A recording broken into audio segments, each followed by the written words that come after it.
Hiya, Jacquie Edwards here again. Still in Bali. I actually just finished an amazing reflexology massage, so I'm feeling really relaxed. It's Sunday, so after this I'm going to go hit the pool for a little while. But first I want to talk to you about one of the topics of our last session in my Business Accelerator course, and we talked about financial statements. And these are not business financial statements, these are your personal financial statements. And I know this is a topic a lot of people don't want to talk about, so maybe you know you're not making as much money as you want, you know you're spending more than you're earning, and you say, well, I don't want to measure it because how am I going to be able to change it? It just doesn't matter. But that's where you're wrong, because the very first step in being able to make a change or to increase your cash flow, increase your net worth, is to actually start measuring it. So you need to know where you're at now in order to start setting goals and get to where you want to be in the future. Whether it's just thinking about how can I add an extra $100 or an extra £100 a month to what you're earning.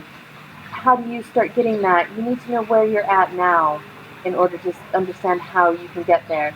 And if you've watched our last video from yesterday about journaling, you can use some of those questions after to start understanding and thinking of what new opportunities are that you can get to the next level. But for right now, we want to talk about measuring your money.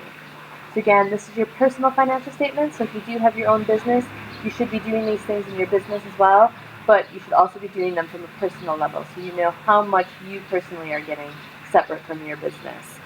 So the very, very most important one, I think, is your cash flow statement. And this is quite a simple statement.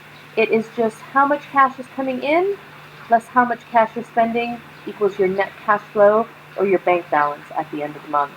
So whether this is positive because you're spending less than you're earning, or whether it's negative because you're spending more than you're earning on a regular basis.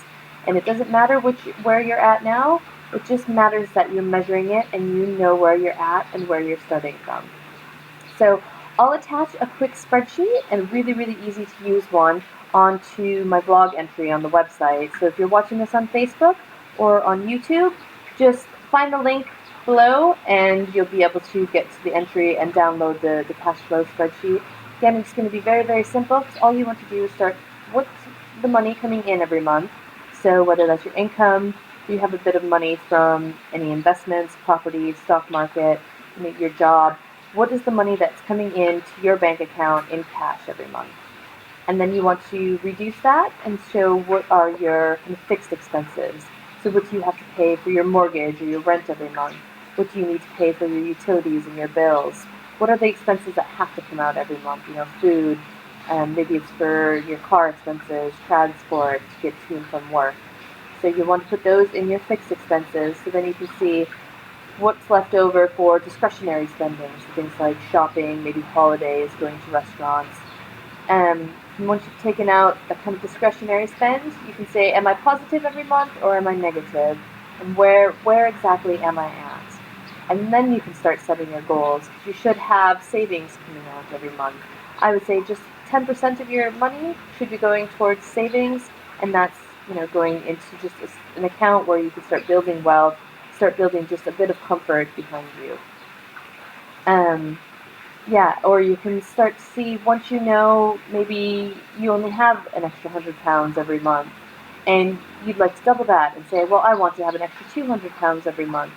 Now that you know where you're at, you can start to kind of see more clearly, how do I get to the next level? How do I get to where I want to be? So yeah, that's the basics of cash flow statements. The other statements that you're going to want to look at once you get your cash flow under control, and it can take a month, 2, 3, 4 months to get your cash flow statement ready, to get into the habit of monitoring it on a monthly basis so that you always know where you're at. And don't worry, take your time with it. Make sure you've got that right before moving on to the next step, which is then looking at your profit and loss statement and a balance sheet. So the profit and loss is just like it sounds. It shows your profit and your losses. So again, profit is when you have more money left over at the end of the month. Losses are when you have less money than you earn. Profit and loss is slightly different than cash flow. Again, cash flow is exactly what's going in and out of your bank. Profit and loss has a few other things in there. So once you start to have investments and assets, things will flow through that a bit differently. So it is a bit more complicated. The third statement is your balance sheet. Again, this is for when you start having assets, so when you own properties, when you have stocks and shares, you're going to want to have a balance sheet, because this is what shows you what your true wealth is, or what your equity is. So a balance sheet shows your assets on one side, so again, properties, stocks, investments, those are kind of your assets. On the other side, it shows your liabilities. So this is any debt you have on your assets, any kind of credit card debt, any money that you owe somewhere else. And so the difference between your assets and your liabilities is your net equity. And that's what your kind of financial position is. So that's how much your personal wealth is, basically, when you're looking at your balance sheet. The difference between your assets and your liabilities, which is your equity, is your personal wealth. So once you start measuring that, you'll be able to kind of watch that grow from month to month and start thinking of how are different ways to make it grow. So those are the 3 financial statements: your cash flow statement, which is the most important, your profit and loss statement, and your balance sheet. Again, these are what most businesses use on a regular basis to measure their finances. You personally should be using them as well. So click the link, go to my blog, download our basic cash flow spreadsheet, and get started today. And I'll see you tomorrow with another video.